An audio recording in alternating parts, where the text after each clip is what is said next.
唐中立昨一栋大楼的泰路是熊熊落落，下骹经过民众加载时赶紧闪误开，才无互伊结着伤。这建管处嘛表示，会要求大楼的所有权人来限期改善，若无食上当嘛是会当罚到30万。 这穿黑色顶衫查甫人原本行伫大路，山内顶面泰路刷一直落落来，查甫人赶紧用手甲头抹掉咧，赶紧走。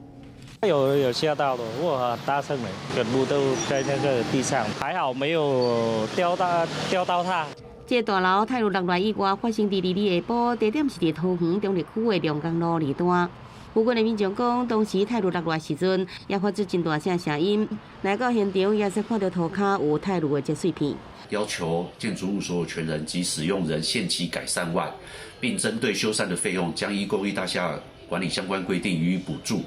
如逾期未改善者，将裁罚6到30万的罚款。 相关这泰路一直落来事件，也发生伫台北市的一栋大楼的外壁。当时真侪泰路对关的所在落落来，当场是讲到经过车，毋拿车顶落不去变形，车内的老母甲查某囝也受到轻伤，加在是无性命危险。专家讲会发生泰路规落落来，往往是接触真久，气候甲地动有关系，尤其是超过15年以上建筑物，应该定期维护，才有法度预防。你也要警示标志，警告这个行经的路人。你要在2楼、3楼的地方呢，加装所谓的瓷砖雨的防坠网。透过技术建议，过路人若是伫路的看到大楼外壁有装这个防护网，就要提高警觉，尽量行电卡，也呼吁国土署未来爱订定有关新大楼泰路的检测周期，才有法度避免再发生泰路落来情形。记者综合报道。